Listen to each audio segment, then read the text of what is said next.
How's it going, everyone? My name is Michael SK, and welcome back to Chaos Head Noah. The third melt, I think it's called, has occurred in the last episode, and 2 episodes ago, we had Takumi awakening to his powers. However, I will admit, it was pretty cool in the last episode to see that Takumi and Shogun are maybe not necessarily on the same page, but they are accepting of one another, kind of, or at least Takumi is a little bit more accepting of Shogun and his position. Takumi knows what he wants to do, and that's doing things for himself, not because somebody else wants him to do things. So Takumi has a goal, for once. He knows what he wants to do, and he's going to, I guess, set out to try and stop Noah too, and rescue his sister, and truly, I guess, save the day, but only for his benefit. So he's also going to save Rimi. And everything else is falling apart because we had a crazy 7 on the Richter scale earthquake, so everybody is injured, everybody's dying, this and that. When I came to, dark clouds covered the sky overhead. The dark night had come to an end before I knew it. That wasn't that bad of a movie. There wasn't a shred of blue sky in sight. I was hit with a wave of depression. The sky could not have been more gloomy.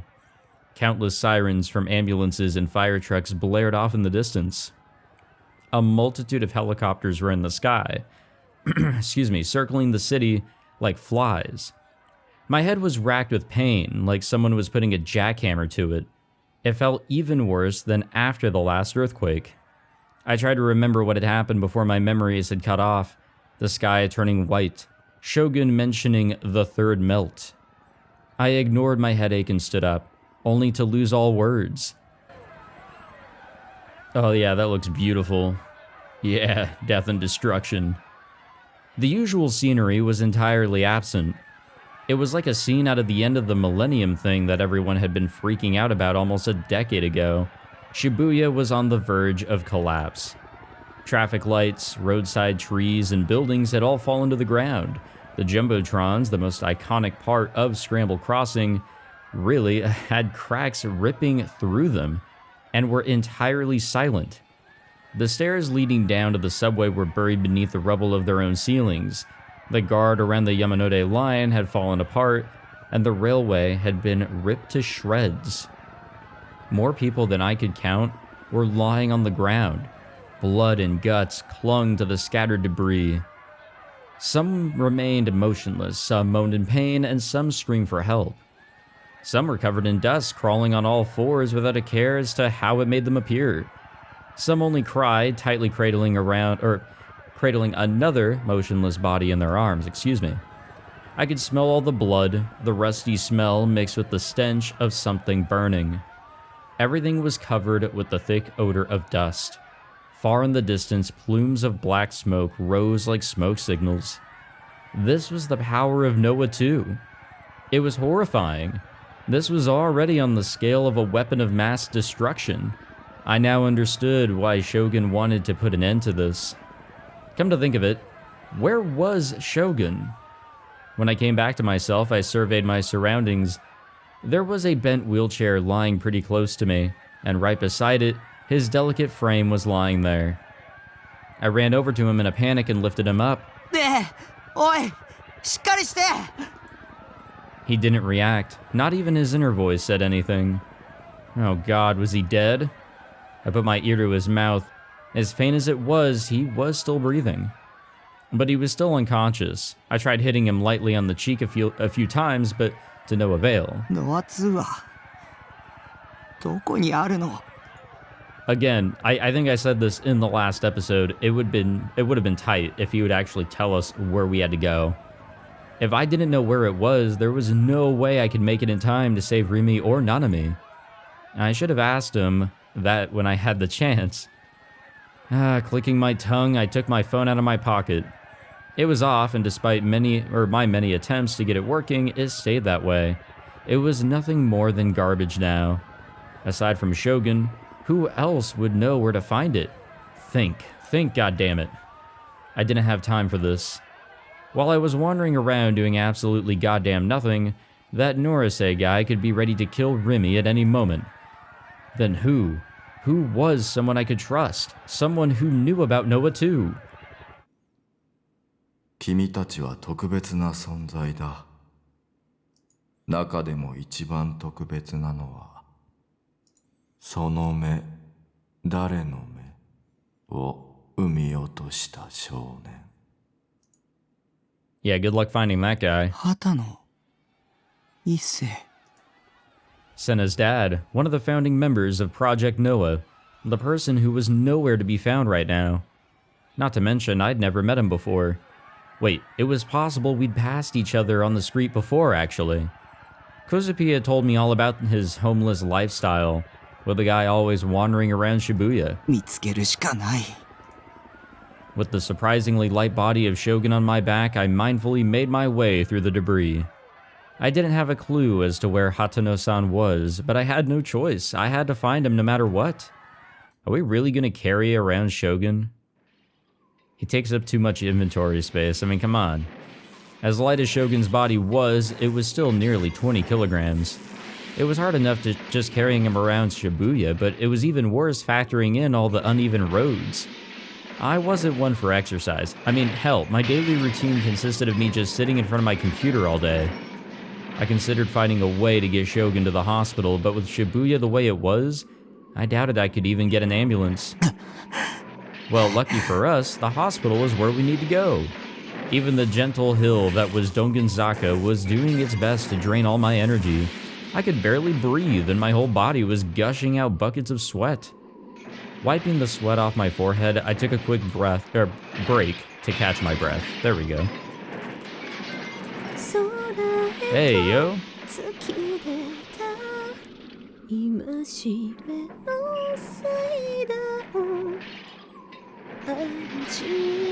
Wait, would that be Ayase that's singing? Or is that Senna? That's gotta be Ayase, right?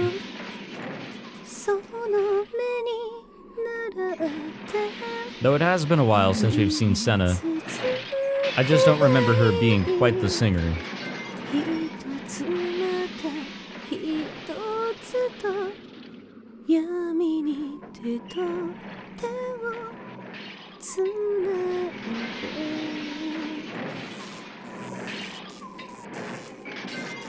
Suddenly, I could faintly hear someone's voice. Someone was singing, their voice rife with loneliness, but not without hope. Their soothing voice washed over me. I'd heard this singing somewhere before.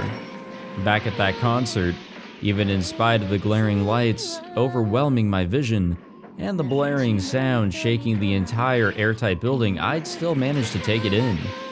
But this time I was in the middle of the road, where I couldn't see a single sign of life. And yet in the center of this collapsed city, dominated by death, I could hear her. It's Ayase. Ayase. I put Shogun down and surveyed my surroundings once again, but the only people I could see were the collapsed corpses strewn across the city. I did my best to avoid looking at them, instead focusing on trying to find Ayase. Where the hell was her voice coming from? The road in front of me was wholly caved in. Looking at it, the hole it had created was incredibly big. There was definitely a subway tunnel beneath it. I didn't want to believe it at first, but even so, I peered down from the edge of the hole.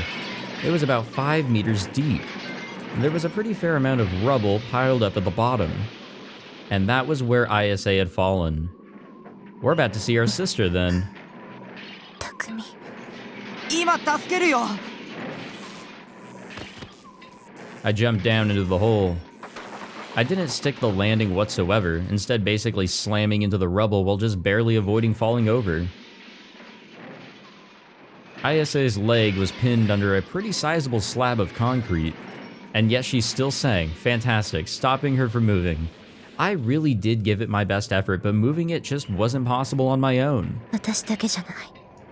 他に3人いるわ。君の妹も。ナナミだ。 What the hell was she doing here?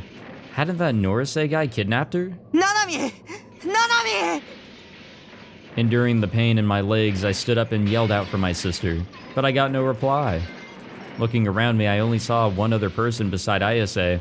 There was a pretty hefty woman lying face down on the ground, and while she wasn't moving, she only seemed to be unconscious. Nanami and one other person were absent. Maybe they'd been buried alive.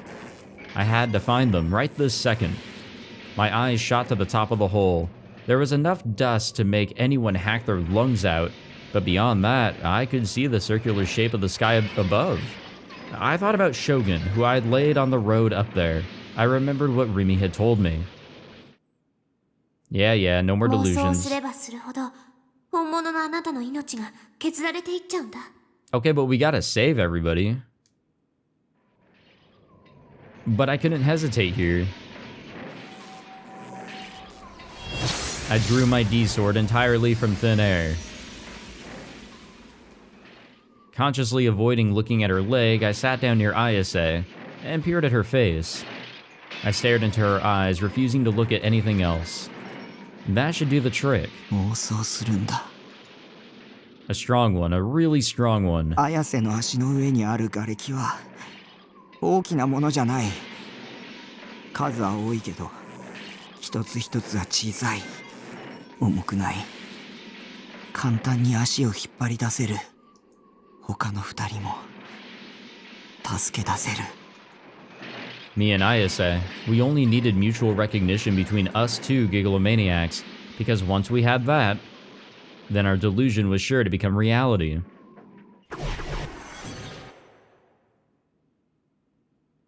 Well, is it gonna work? Out of nowhere, Ayase smiled in relief. She gently stroked my cheek with her fingers. グラジオールの導きね。君がここに来てくれたのは。 I blinked nervously. Exactly as I deluded it to be. The large slab of concrete pinning Ayase's leg had now turned into a heap of smaller pieces. Pushing away some of the debris, Ayase slipped her leg right out. I really hadn't expected that to go so damn well. I think now that we get like the idea and we're not hesitating, it's all coming to fruition. Starting to move, she massaged her ankle. Luckily, her injuries didn't seem all that bad. 綾瀬の歌が聞こえたんだ。それに導かれたんだよ。よかった。歌い続けてきて。 Helping Ayase up, I stood and took a look around. ナナミは I still didn't see any signs of my sister. Had my delusion failed after all? Or was Nanami already... I began to feel anxious.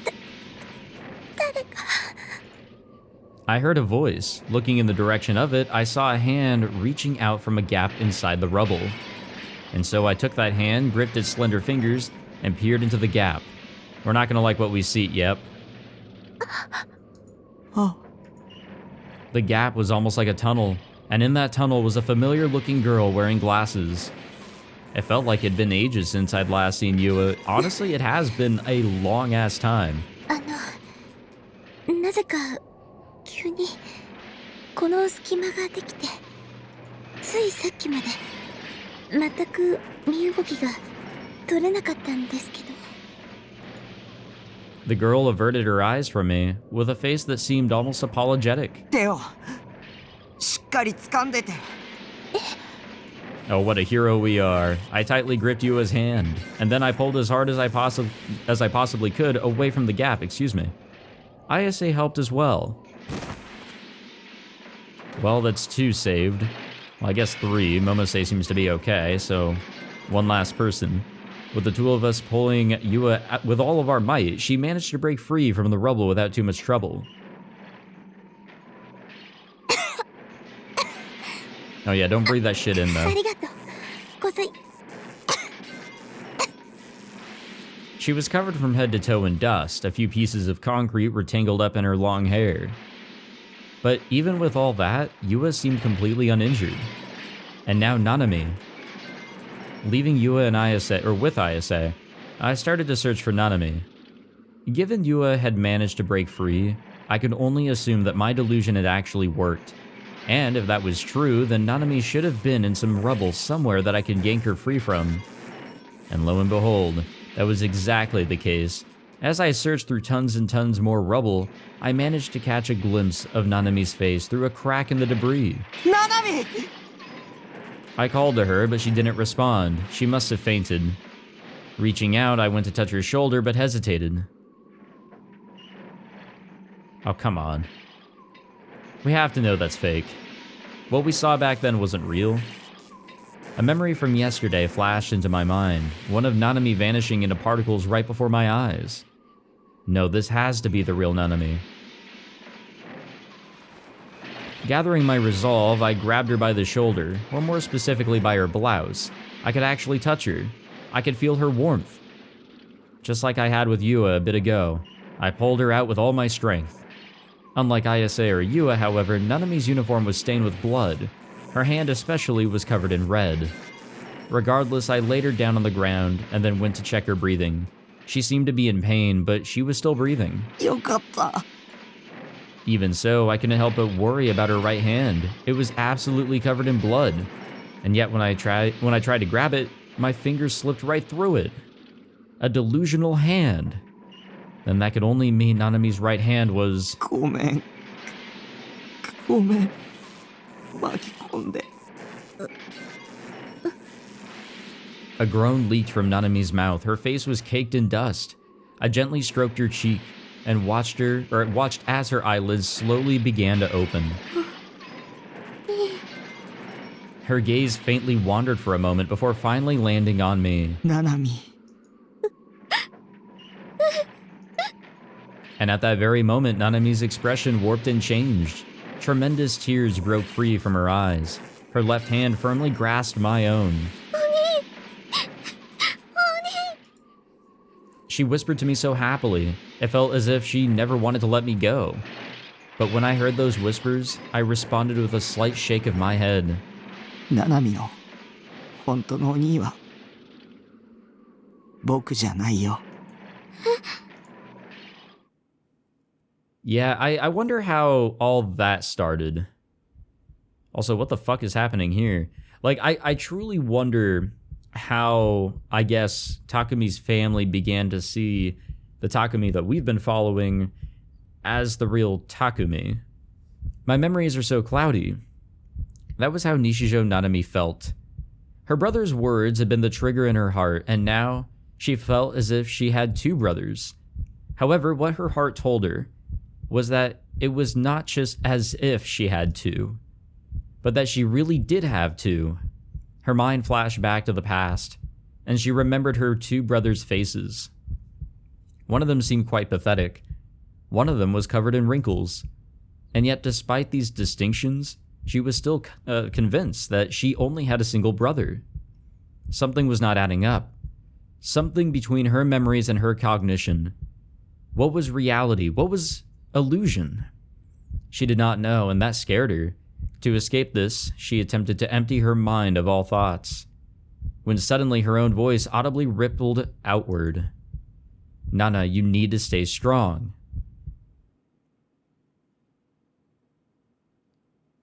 The next thing she knew, she was standing in a hallway illuminated by the setting sun. She could smell disinfectant, and before she stood, a rather plain door. She reached out toward it and took hold of the handle. And then, through no will of her own, her hand opened the door. ああ、お兄、またご飯食べないつもり？ちゃんと食べてっていつも言ってるじゃん。出ないと元気になんないよ。あ、もしかしてグリーンピースが入ってるから？子供じゃないんだし、いい加減好き嫌いやめたら？そりゃナナだってグリーンピース嫌いだから残したくなる気持ちはわかるけど、ちゃんと食べてくんないとナナが怒られるんだからね。あの怖い看護師長さんに。ナナミ、何？今まで辛く当たってごめん。お兄が謝るのって珍しいじゃん。もう僕のために無理をする必要はないんだ。何言ってるの？僕は身を隠さなくちゃならなくなった。だからお前はもうここには来なくていい。何のつもり？さようなら。 Well, there we have it, I guess. And that was where her memories cut off. Those memories about her real brother. Her brother had been suffering from a serious illness, leading her to graciously spend many years tending to him in the hospital. No matter how much time had passed, she knew that she had to stay strong so that she could best take care of him in his time of need. For the past year and a half, these things had disappeared from her memory entirely. She had forgotten that those memories had even existed. And in exchange for that, her brother had continued living on his own in good health right there in Shibuya. Her mother had asked her to routinely check in on him, leading her to sometimes drop by on the way home from school. And thus, she had done so, thinking nothing of it. After all, he was her brother. Checking in on him might as well have been... he was her brother? Wait, what? Checking in on him might as well have already been routine. Okay. No, I'm the one that's making that sentence weird. That's all me. She had never housed any doubts about it. どうしてナナは忘れちゃってたんだろう。 Nearly 30 minutes had passed since she had been rescued from beneath the rubble, and now she had finally been reunited with her real brother. There he was, lying on the road. He was still breathing but remained unconscious. His body was as small, wrinkled, emaciated, and incredibly weak as she remembered. It was the brother from so long ago whom she'd always known. こんなのひどいよ。ナナはお兄に文句ばっかり言ってたけど。 Though her brother did not reply, she clung to his small body all the same, letting loose a flood of tears. お兄のこと一度だって忘れたいなんて思ったことなかったのに勝手だよ。わがまますぎだよ。 The sound of metal lightly scraping against something came from within her brother's clothes, and a moment later, something slipped free from his pocket.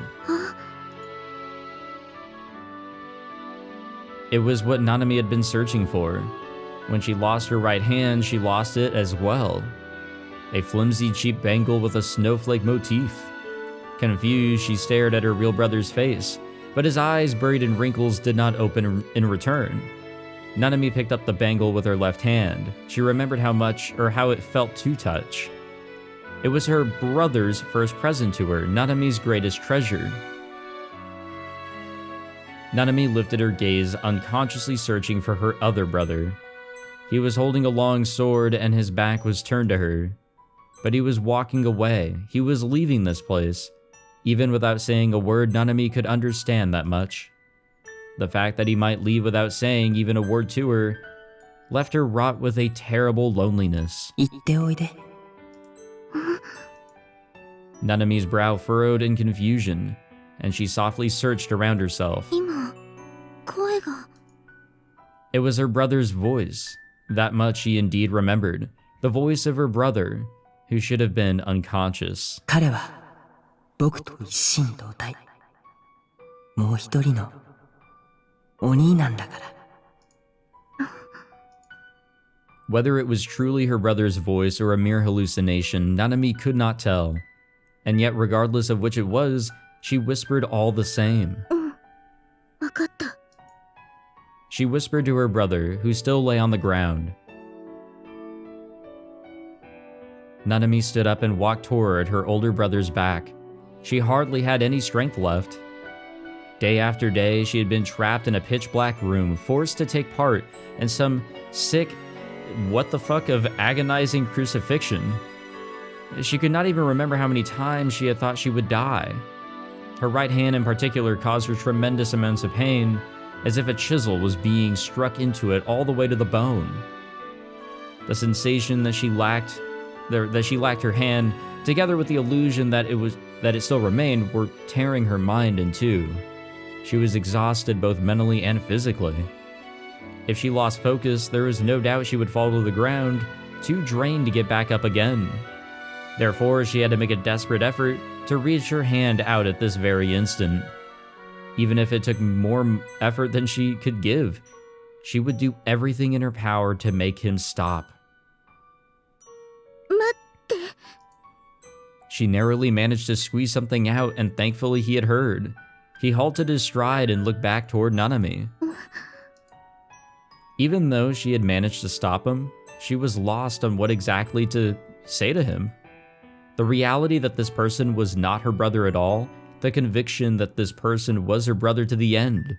Those two feelings had blended together in her head, making them even harder to discern.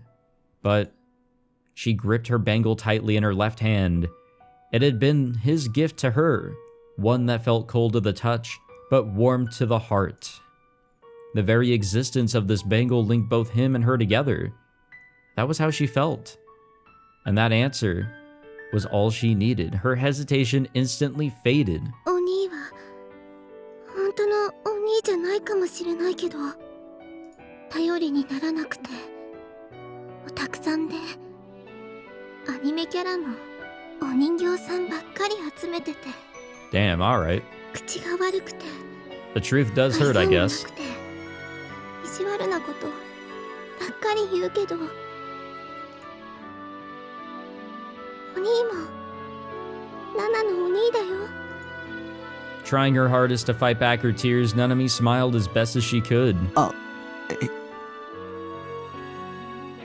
ありがとう、ナナミ。 Upon gazing at his expression, she saw that her other brother seemed a little embarrassed, and with that relief washed over Nanami, before slowly putting her consciousness to rest. Damn, we really just cutting off the music right then and there, huh? Nanami nearly collapsed, and I hurriedly went to catch her.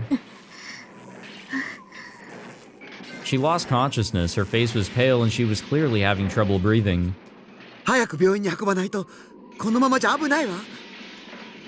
The hefty woman who had introduced herself as Momose peered at Nanami's face as she voiced her concern. Next, she turned to Shogun. そっちに寝かせてる子もね。 I decided to leave Nanami in Momose-san's care. 二人を頼みます。あなたはどうするの？探さなくちゃいけない人がいて。 So I could learn the whereabouts of Noah too. I had asked Nanami, since she had been taken there when she was kidnapped, but she wasn't too sure of it herself. In the end, I had no choice but to find Hatano. 必要なことなのね。グラジオールを倒すために。グラジオールか。 Replace that with Noah too, and yeah, a lot of the bullshit that she says, it's like, そうだよ。 you can kind of connect it with what is actually, like, going on, I guess. The real names and terms. ISA's expression stiffened. She took a single step toward me. By the way she slightly dragged her leg, I could tell that she had genuinely been injured. 一緒に行くわ。私も。その必要はないよ。 Even though I tried to tell her no, she only shook her head in refusal. 基地に集まらないと。綾瀬も、それに、岩も。畑野っていう人を探してほしい。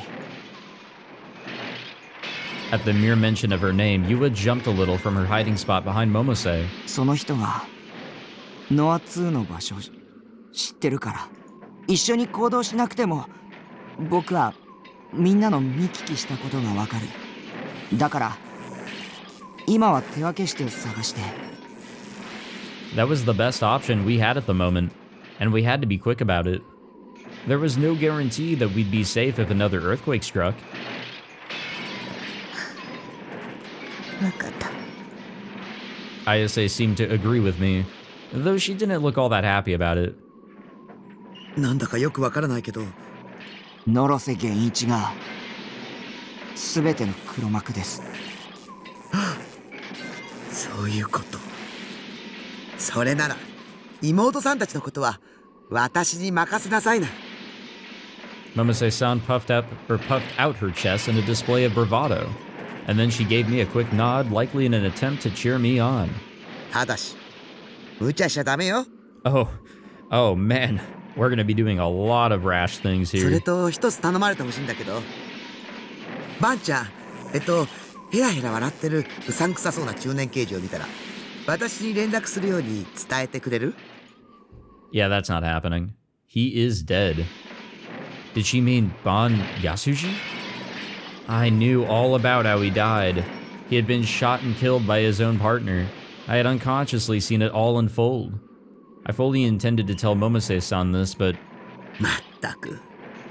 あの人はこんな時にどこをほっつき歩いてるんだか。Yeah, now is not the time, methinks. 案外どこかで怪我人を助けてるのかもしれないけどね。Momose had to go and say something like that, and now I could no longer bring myself to tell her the truth. というわけでよろしく。はい。 Without meaning to, I'd nodded, making a promise I'd never be able to keep. But that had been the only answer I could ever thought to make. 西条くん。 With her head lowered, Yua spoke with a barely audible voice. For a good while now, she had been nervously taking peeks at me, which made me think she had something to say. あなたのこと疑ってごめんなさい。私、西条くんを傷つけるようなこと言って。The lenses of her glasses were covered in dust, and yet I knew very well that behind them, her eyes were wet with tears. 謝っても許してもらえるとは思ってないです。それでも謝らせてください。ごめんなさい。She bowed her head deeply. I didn't reply. All I did was turn my back to her. Yeah, she was a little, セイラのフィギュア。はい。よかったらもらってくれる？ Back when she'd deceived me, I couldn't have been more shocked, but now I understood why she had done what she'd done. So it just felt wrong to say I forgive you or something along those lines. It was true that I had always thought of her as my enemy, but I had no right to make her bow to me, nor any right to forgive her. いいんですか? Yeah, my feelings about her are a little indifferent because, yeah, she really was suspicious of him to not even give him a fighting chance or to, like, try to figure things out because, yeah, things were fucky. Obviously, things were happening in such a weird way, but there had to have been a different explanation, and, yeah, there was. もらってほしい。はい。はい。また一緒にフィギュア買いに行きましょうね。Yeah, I guess if everybody lives and, you know, the world doesn't fall apart, yeah, let's do it. And with that, Yua put on the same gentle smile that she had always had when we'd first met. I nodded to her in response. I exchanged looks with both Ayase and Momose-san. Then I etched the image of Nanami and Shogun into my eyes one last time. Oh yeah, this could actually be it. This could be the last time that we're seeing them, especially if Takumi's gonna go on a suicide run here. And so I began walking alone among the mountains of rubble once again. I do wonder how this is all gonna play out. Shinsen Station of the Inokashira line was one stop from Shibuya, with it taking only about a minute to arrive there by train. The station itself was situated within an underground tunnel, resulting in the only natural light being the beams seeping in from the opening at the end of the platform. Due to the earthquake, all the lights had gone out, enveloping the area in a far thicker darkness than usual. Alright, well here's these guys. Carefully supporting Orihara Kuzoe's body, Aoi Sena set foot onto the platform. There had been no need to buy a ticket. Not a single staff member was present in the vicinity, and none of the ticket machines were in service. Only a glance was necessary to understand how horribly warped the railway tracks had become. It was no wonder that the trains had suspended operation the day before.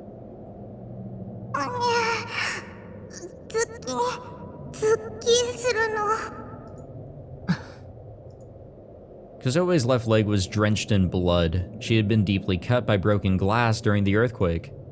Sena had attempted to staunch the flow of blood with a towel, but the wound was far worse than she had supposed. Basic first aid would not suffice. Gigalomaniacs are unable to use their powers to heal wounds. To the brain, pain is an inescapable reminder of reality. Thus, gigalomaniacs cannot form any sort of mutual recognition to the effect of "I'm not wounded" or "the injury didn't happen." Human instinct would never allow it. Even with Kozoe's teary protests, Senna remained wordless. As she marched intently towards Shinsen Station, only one thing held her focus, something she refused to divert any attention from. When they at last reached the deserted platform, Senna quickly pulled back the arm that she had been using to support Kozoe. With no strength remaining in one of her legs, Kozoe immediately collapsed onto the ground. Kozoe lifted her gaze in bewilderment, but Senna paid her no mind, Glaring motionlessly at a certain point in the distance, the black-haired girl gritted her teeth. Uh-oh. At the end of her gaze, in the dark recesses of the platform, sat a lone human figure.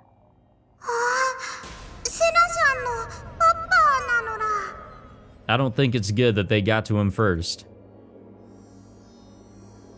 It was a homeless man clad in filthy rags. In his hands, he held a sign that read, "The hearts of the people face annihilation." Senna slowly approached the man. Her voice was cold and unfeeling, a tone that could freeze all who came in contact with it. 負を生へと変換できる者たちへの遺言だよ、セナ。 Keeping his head hung low, the homeless man did not even look his daughter in the eye as he dispassionately spoke her name. お前に慣れ慣れしく名前を呼ばれたくない。この半年、ずっと考えてきた。お前をどうやって殺すか。ありがとう。どうして礼を言う？利己的な理由だよ。お前に殺されることが私にとって最善の贖罪かもしれない。そう思ったからだ。それなら話は早い。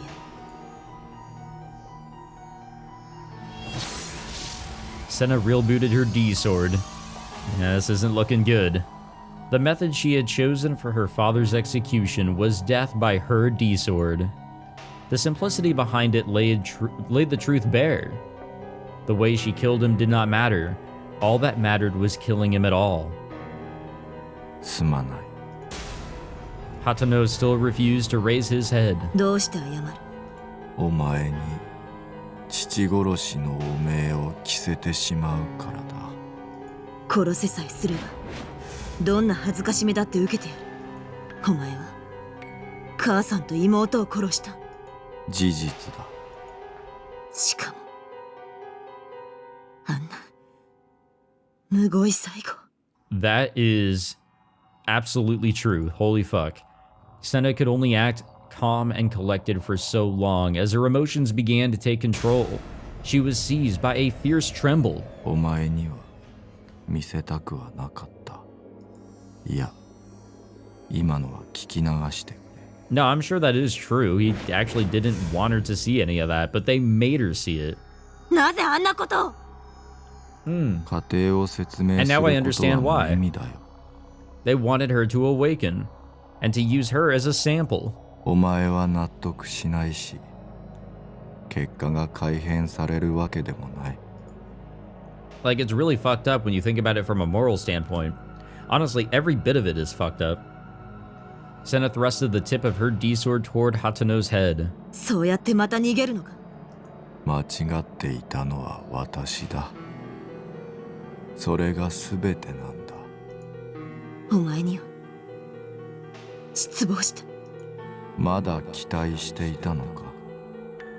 何を。人を含めて世界は全て電気仕掛け。そう言ったのはお前だ、セナ。 Senna's shoulders trembled. For nearly 3 years, ever since Hatano had begun the Mana project, the two of them had rarely come into contact. And yet, despite the significant time apart, Hatano had seen right through her, something which troubled her to no end. Distraught by the sheer discomfort she felt, the wavering of her heart morphed into nothing but pure fury, dispelling any form of reason she had still had within her. Excuse me. セナ、惑わされるな。電気仕掛けならば、お前のその私を恨む感情もまた、ただの電気信号でしかない。Hatano is just trying to overwhelm me. That was what Senna told herself. Calm down. お前の言葉なんか無効だ。あまり感情的な行動をとるな。でなければ、お前は矛盾する。その言葉を受け取ってはいけない。精神攻撃だ。判断を中止するんだ。話を終わりだ。Uh-oh. Senna tried to take a stance with her D-sword. But before she could, Hatano suddenly stood up. Kazoe watched their exchange with unease, and when she wondered if she should interfere, the pain in her leg forced her to abandon all hope of doing so. She was not sad, but that did not stop her from weeping deep within herself. Hatano took one large step forward. Her response delayed, Senna switched to an offensive position, but in her attempt to brace herself, her feet slipped on the gravel. As her body shook and staggered, her stance began to collapse. Any sort of edge her appearance had once held disappeared, and in its place came a great fear. Her hatred toward her father was what had given her the strength to persist, but now that the time had come to face him at last, she found herself deeply afraid. She did not quite understand why that was. All she knew was that the cause lay within the words that he had just spoken. Hatano threw himself at her with tremendous speed. As she fell backward, ignoring both gravity and centrifugal force alike, she swung her enormous D-sword up from below. Uh-oh, that's blood. The blade first carved out the tile of the platform floor, and then it slashed straight through her father's shoulder. It moved with a fluidity akin to a hot knife through butter. Her father's hand sent her flying backward. Fresh blood burst from her father's injury. His eyes were colored with an expression of deep relief. Senna's teeth sank into her lip. Not even a second later, something pierced her father's chest at lightning speed. Tearing in through his back, it flew straight through the man's chest, very narrowly grazed Senna, and then swiftly disappeared.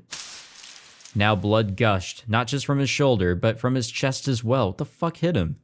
The crimson liquid, flowing from his wounds splattered against Senna's cheeks. A bullet? Having been thrown backward the moment Senna landed on her rear, her head shot right back up, and she frantically searched for the shooter. Oh, there can only be one man. There it is. There he is. A man stood in the crossway between the Shinsen Station tunnel and the tunnel leading to Shibuya Station, the sole place illuminated by a gaping patch of sky above. He was holding a handgun.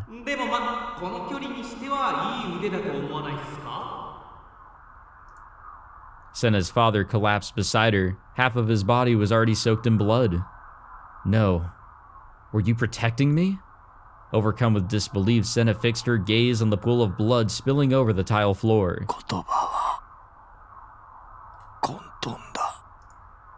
Gasping for air, her father weakly spoke.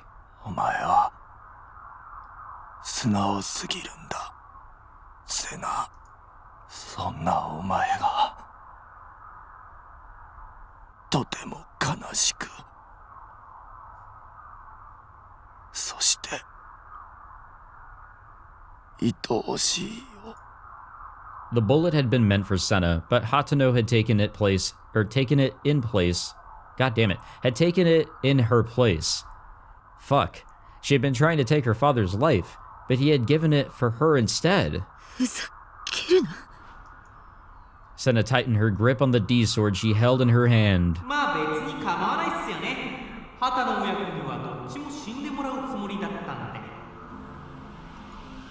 An odd noise echoed throughout the platform, a sound Senna instantly recognized as a Noah 2 terminal. How long has that sound been going on for? Senna would not let it continue. The existence of the man who had stepped between her and her father, the man whose gun had prematurely ended their resolution, was something she would not let continue. When she stood up and fixed her eyes ahead, the cries of an infant began to resound throughout the dimly lit platform. A sense of strange discomfort grew in her hands, and for some reason she could not comprehend, instead of a sword, she was clutching a decayed, desiccated baby. What the fuck? In an action motivated by reflex, she cast it away from her. But immediately after she had done so, she realized, yeah, that child was her own sister. Delusion time. Her sister, whom she had only seen once before, long ago. Her sister, whose name she did not know, and whose own mother had devoured her until hardly anything remained. That was the child before her. Large avulsions where chunks of meat had been bitten free, covered the entire frame. Each tear in her dry skin provided a window to view glistening fragments of white bone, and the pink scraps of flesh adhered to them. This is some fucked up shit. Senna began to tremble once more. She could not take her eyes off of it. She could not forgive herself for feeling disgust at her own sister, let alone tossing her aside like filth. It was exactly like back then, when she had seen her mother's last moments, her mother who had died while ruled completely by madness. Still nestled within her mother's arms, her sister had been shredded to pieces and consumed, left only as a heap of pitiful remains. In response to the sight that she had been forced to witness, rather than sadness or horror, what she had felt was pure, utter revulsion. Remnants of guilt remained lodged deep within her chest. Despising her father was her way of averting her eyes from that emotion. Even though a part of her very much knew that this was an attack brought on by a delusion, it reawakened feelings that had been sealed deep within her heart, leaving her entirely motionless. It was as if her wrists and ankles were bound. Well, this had gotten somehow worse. But Senna was not the only one suffering from such a state. Kozoe was as well. I kind of forgot that she was there. An enormous mirror had materialized in front of the collapsed girl, and within it, a reflection of her with her legs covered in blood asked her a single question.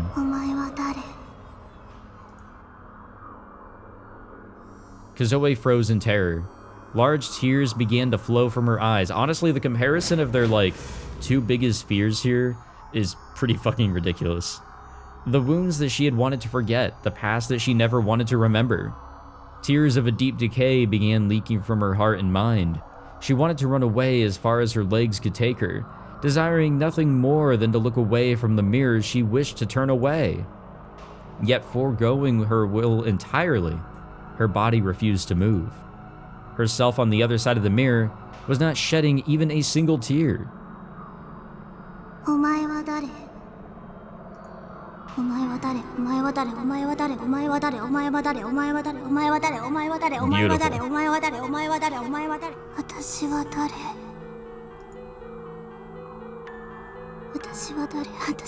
Okay, I don't want to listen to that. I guess we're going to. She was collapsing into Gestaltserfall. Okay, we gotta read about that one. Loss of axiomaticity? Let's go with that. Deterioration of cognitive ability, a concept in psychology, with Gestalt being the German word for form. The human brain perceives without question what it visually sees as A, based on the environment, circumstances, and knowledge gained through experience. However, when A's identity is rejected for some reason or another, the obvious becomes no longer obvious, and one will fall victim to a state in which they can see A, but are no longer able to perceive it as A. Okay, makes sense. Oh, it's getting weird now. Just like when she had lost all words so long ago, just like when her heart and mind had been broken so long ago. No longer able to see herself, she herself questioned herself in the mirror. She lacked any certainty that it was her own voice. She lacked any certainty that it was her own hairstyle. She lacked any certainty that it was her own nose. She lacked any certainty that it was her own pair of eyes. She lacked any certainty that it was the fullness of her own lips. She lacked any certainty that it was her own shape. She lacked any certainty that it was her own face. 私は誰？ Uh-oh, there's too many. 君はコズピーだよ。 Her shape in the mirror had been on the cusp of dividing infinitely, but the voice that had suddenly burst into her mind had put a stop to it. 私は Takumi to the rescue, let's コズピー。 go! 私はコズピー。 She reconfirmed her identity. Kozoe had returned to herself. Cracks ripped through the enormous mirror before her, and then it shattered into pieces. Kozoe searched for the voice of her savior. When her gaze arrived at the ticket gate, she recognized exactly who it was. Her real voice, the one who would have been lost forever, called out to him.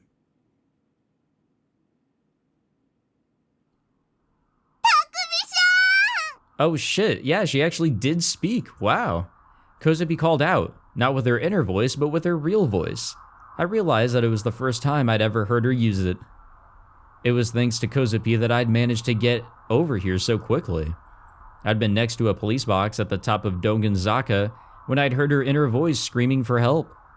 Running toward that voice had brought me here, and when I got here I saw Senna and Kozoe, faces pale from being shown a delusion I couldn't see, and Hatano-san collapsed and covered in blood. I'd found them, but I was too late. こいつはラッキーっすね。 A man with a gun in his hand was standing at the crossing. He twirled and whirled it around his fingers as if he were some sort of gunslinger. Contrasting heavily with the suit he was wearing, he had a rucksack on his back. A harsh mechanical noise was emanating from it. Suwa Mamoru, a detective from the Tokyo MPD's 1st Investigative Division. This wasn't the first time I'd run into him. And I knew exactly what he'd done. もともとは目障りな畑の親子を処分しに来たんすけどね。西条くん、君が自分から火に飛び込んできてくれて感謝感激っす。君を見かけたら捕まえろってことになってるんすよ。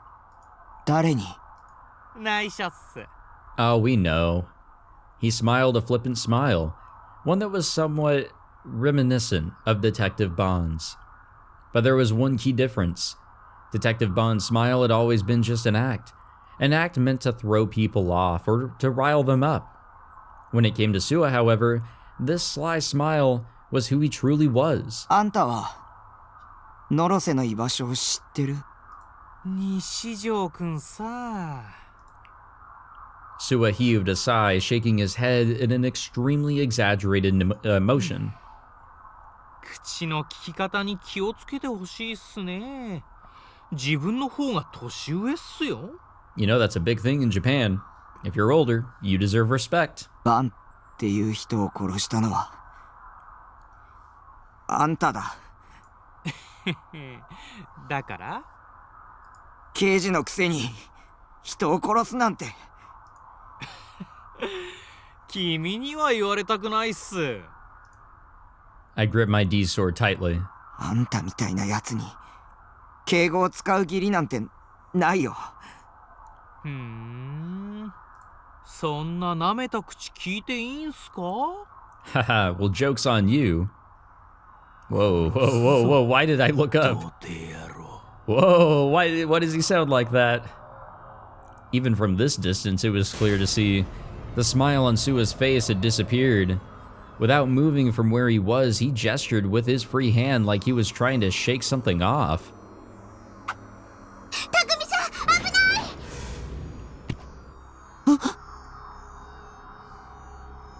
an impact, followed by pain. It was all too abrupt sensation. When I looked at my shoulder in surprise, I saw a familiar-looking cross pierced into it.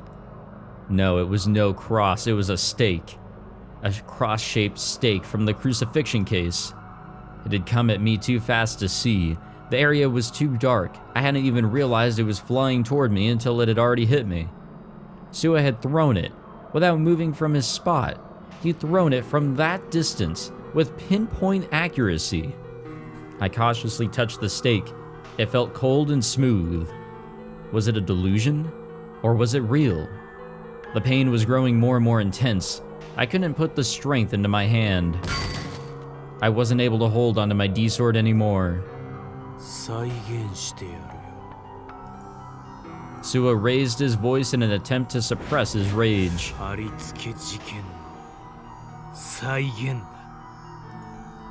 So he was the one that did it. I didn't think it was all that nurse's doing. I think it was pretty much all the underlings underneath Norose.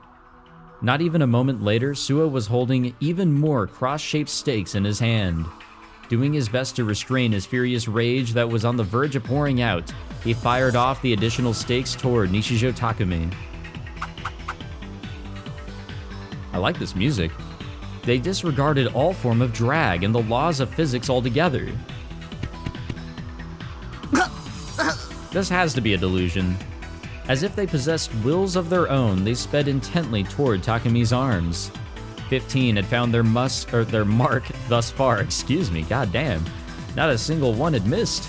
They had assaulted Takumi's shoulders, upper arms, wrists, palms, hips, thighs, knees, and shins. Blood spilled from every one of his deeply carved wounds.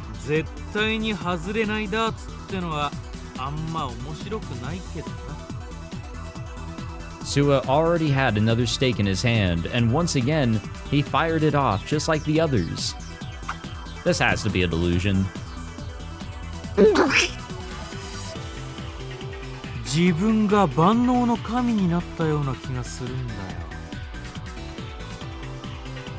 No, I wonder about that one.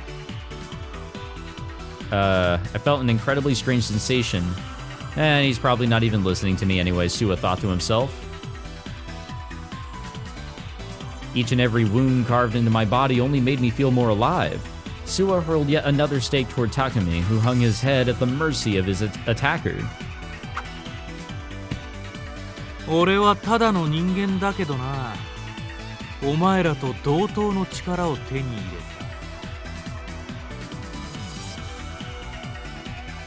All of it could be attributed to the rucksack the man was wearing on his back, a bag housing a Noah 2 terminal within it. With that, he can enjoy Noah 2's power even at a distance. He would become an artificial gigalomaniac. Suwa found himself wholly bewitched by its power. He was among the fanatics who would commit the dirtiest of deeds in the name of the founder and his teachings.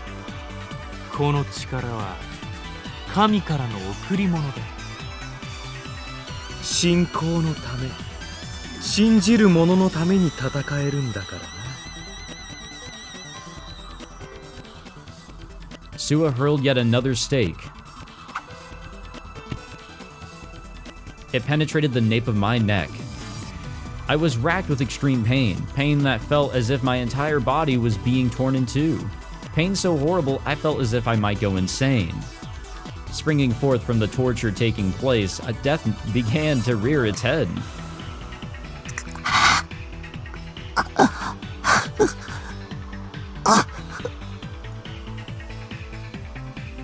I was unable to resist, and while I still managed to put out enough force into my legs to stop myself from falling over, none of that could prevent the hail of stakes coming at me. I wonder how we're gonna get out of this mess. My chest, my stomach, my toes, my entire body. With no mercy in sight, stakes both thick and sharp were continually pounded into me. 虫ピンで標本にされた昆虫みたいだな。しかもカブトムシとか蝶とかじゃない。お前みたいなガキにはコガネムシあたりがお似合いだ。Wow. Alright, I couldn't stand for another second. Willpower alone was all that kept me from collapsing.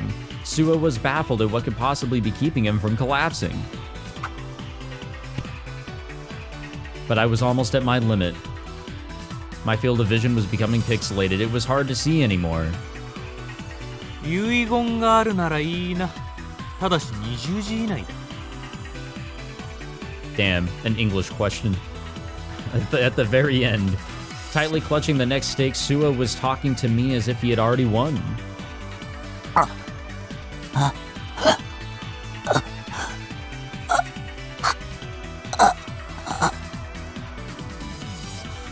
The next would kill me. さっき童貞やろうって言った。傷ついたのか。Using his voice in the distance as a guide, I glared in Suwa's direction. これが最後の一本。信仰の救いはお前にはやらねえよ。I could sense the air tearing around the stake that Suwa had hurled. 知ってる。The stake would serve as the cross, the messenger bringing both certain death and the promised gospel. Death would come to whomever it struck. 童貞の妄想力はすごいんだ。A dull thud resounded. What the? God damn it. that was really funny for some reason. The stake had deeply penetrated his forehead. An incredible burst of pain exploded within Suwa, gushing forth from every part of his body. Suwa let out a mute scream, writhing in agony. An array of cross-shaped stakes penetrated Suwa's entire body. When he looked upward, he saw the cross-shaped stake embedded in his forehead. 復活の奇跡は物語で妄想なんだ。何をした？妄想シンクロ。Assimilation unto a delusion. Erosion unto the mind. Like two ripples negating one another, like two wavelengths resonating with one another. Entangling together, melting together. A fate which distorts, created by one. A fate which is distorted, created by another. Switching them out, switching them in. There's no way that's possible, Suwa thought to himself. And yeah, his expression laid his thoughts bare. 神の先兵ならメシアと同じように朽ち果てろ。Takumi tossed the stake away. Color was quickly fading from Suwa's field of vision. それと僕は救いなんかいらないよ。Suwa could no longer reply. Without falling to the ground, he breathed his final breath. Well, that was wicked. I made my way back into the station. Kozupi's eyes were wide and her mouth hung open. She was completely stunned. Seeing all that must have really surprised her. Her leg was covered in so much blood it was hard to look at. 小ズピ、大丈夫？ Without getting up from the ground, she nodded. It didn't look like she was able to stand on her own. Her shimmering eyes looked up at me. たくみさん、今、何が起きたの？ I don't know. Kozupi, you're talking out loud. あ、本当だ。Putting a finger to her lip, she tilted her head in surprise. But she seemed to forget about it pretty quickly after that. 童貞さんの妄想力はすごいの？ I hope so. すごいよ。 Senna once told me ignorance was a sin, but I don't quite agree with that. Not knowing things goes hand in hand with delusions. The less you know, the more your delusions can grow and surge to the point of infinity, really. Therefore, if you already know and have experienced everything, well, there'd be nothing left to fantasize about. And if there's one thing virgins definitely lack, it's experience. So it only makes sense that their delusions are the best around. Speaking of Senna, where was she? I searched the dimly lit platform for her. She okay? Did she get out of her delusion too? She was standing at the edge of the platform, hanging her head, and at her feet 畑野さん was Hatano Ise, lying in a pool of his own blood. He showed no signs of moving, leading me to realize that he was already dead. I was too late. If anyone was going to know where to find Noah 2, it would have been him. ノア2は渋谷駅のすぐ横にある。 Alright, well that was easy. Huh? As if she'd read my mind, with her eyes still aiming down at Hatano-san, at the corpse of her dead father, Senna began to murmur something. この男が死ぬ間際に私の心に伝えてきた。渋谷駅の東口、ビルの屋上にある。今は閉鎖されたプラネタリウム。そこにノア2がある。どうも Alright, now we know where to go. I wasn't sure if I should have said something to her or just stayed silent. She hated her father, enough to want him dead. And even though her wish had come true, from where I stood she looked miserable as could be. くそ。私をかばって。それで罪を償ったつもりか。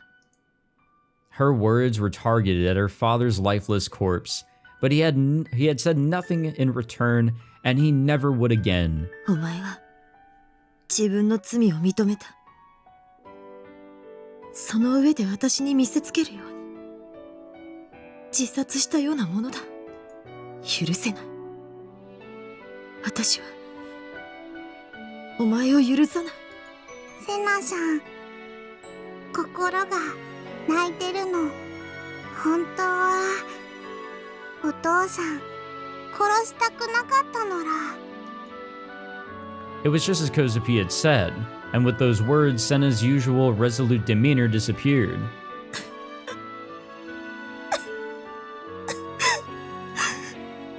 Her shoulders trembled. Heartbroken, she fell to her knees. どうして生きて罪を償おうとしないんだ。どうして私を一人にするんだ。どうして。セナ西条、お願い。 Senna raised her head. The teary expression on her face now was nothing like the stern one she always has. ノア Or 2 wore, を sorry. 壊して。 Suffering from a terrible grief, she spoke with the fragility of a girl who had just lost the only family she had left. 僕を殺そうとしたくせに君のお願いなんて聞く義理はないよ。匠さん、 Turning my back towards Senna and Kozupi, I began to march down the tunnel to Shibuya Station. Before me were two giant gaping holes. A deep darkness stretched deep inside both of them.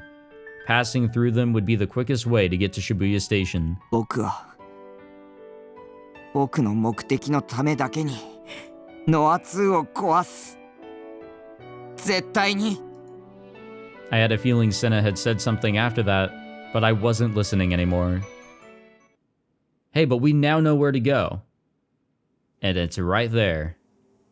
That is our goal, to destroy that, to kill that man, or at least to defeat him or do whatever. Get him into a position where he can't do anything else. The goal, we're getting much, much closer. We can practically taste it. However, that is the end of this episode. We are done with that one. This was a long one. It was. I'm making them a little longer. I don't know if that'll be a permanent thing, but you know, it's really ramping up, and I'm honestly hooked. Whenever I start recording, I don't want to stop. But no, we need to, after all that craziness, we'll leave the next bit of craziness for the next episode. I think we are pretty close to the end of the common route. I mean, we now know where to go. We just got to figure out how to defeat this guy, to destroy Noah 2. After that, I mean, is there really anything else to the common route story? we will have technically looped all the way back to the beginning, I would say, probably with Takumi on the ground and Rimi probably going to kill him. And now it makes sense why she would want to do that. He's a being that's just too powerful to keep alive. And also, she wants the real Takumi to live, so there's also that. But anyways, we'll see what happens in the next episode, and however many it takes to get to the common route ending and all of that. I'm just getting ahead of myself. I'm super excited. Thank you all for watching this episode. If you enjoyed, be sure to leave a like, subscribe, all that fancy jazz, and I will see you all in the next one. Take it easy.